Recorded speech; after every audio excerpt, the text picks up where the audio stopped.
Now we need to perform diode detector characteristics. In this also we need to connect 8 volts adapter, and we need to connect audio signal output like this, and connections of our ground all are same, so we can connect ground to any point. And this is here we don't have connection for ground, so we can connect any one of these point as ground. We can measure this by connecting to channel 1 of CRO. Now switch on the kit and we need to measure audio signal generator. See here, we don't have connection here for ground, so we are connecting it here, and all terminals are grounded here commonly, so we are connecting here. And see the output on channel 1. Select channel 1 as source.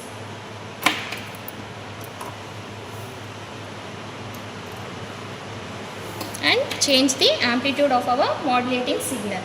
See here, this is our amplitude and frequency of our audio signal, and measure the amplitude 1, 2, 3.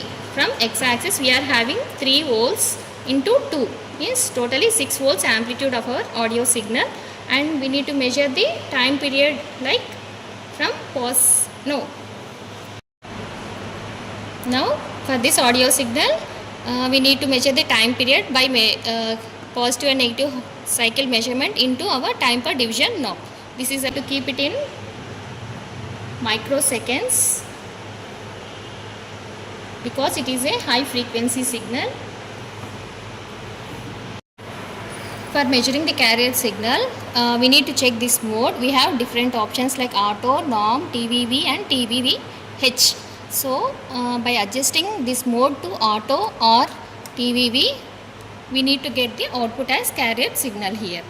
And we need to measure amplitude and time period of the carrier signal same as earlier. And we need to give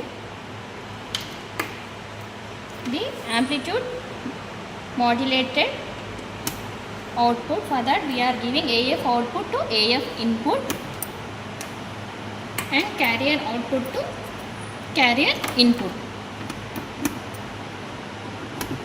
And we are connecting first channel to AF output, second channel to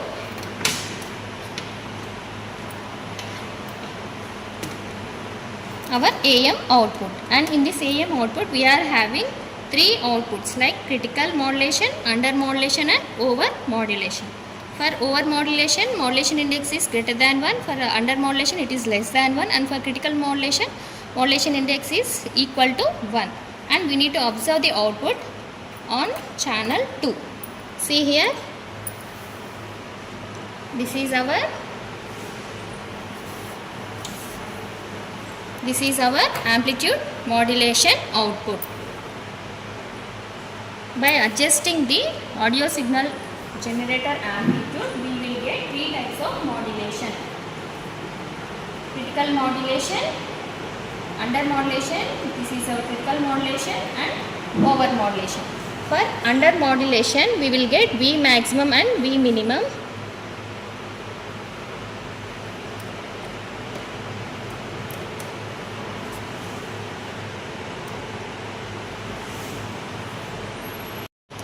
Adjust the audio signal amplitude and we will get 3 types of modulations: over modulation, under modulation and critical modulation.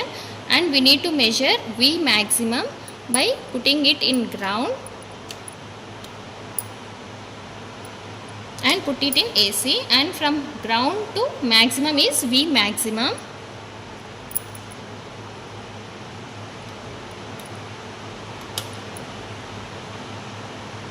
This is our V maximum. From point is origin to this point is V maximum. And for over modulation, V minimum is negative. So from origin to here, what is the value? 0.4 minus 0.4 into our voltage knob into 1. V maximum into 1, V minimum into 1. This is over modulation. After that, by adjusting the amplitude of audio signal, we will get critical modulation. V minimum is 0 for critical modulation and this is our V maximum. What is the value from origin? 1.2 into 1. After that again adjust the amplitude of our audio signal generator. We will get under modulation and it is having V max.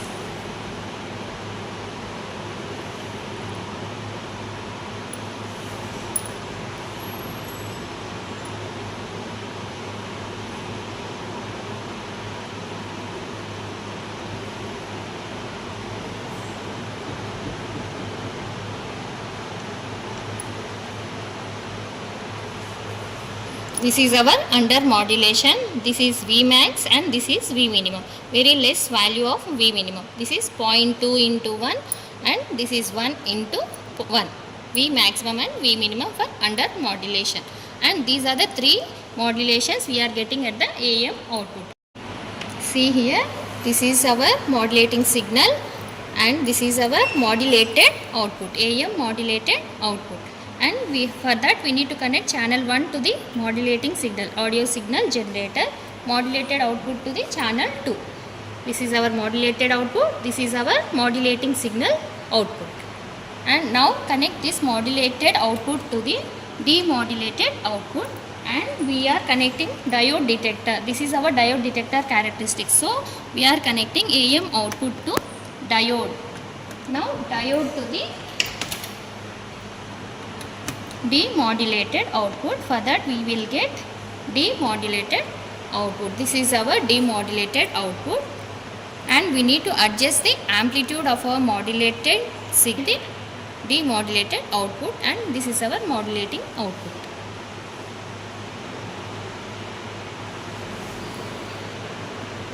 By adjusting the modulating signal amplitude we can get the demodulated output. This is our input and this is our output. Whatever we are transmitting here and we are receiving here. This is the amplitude, this is the modulating signal, this is the demodulating signal. And we need to measure amplitude and time.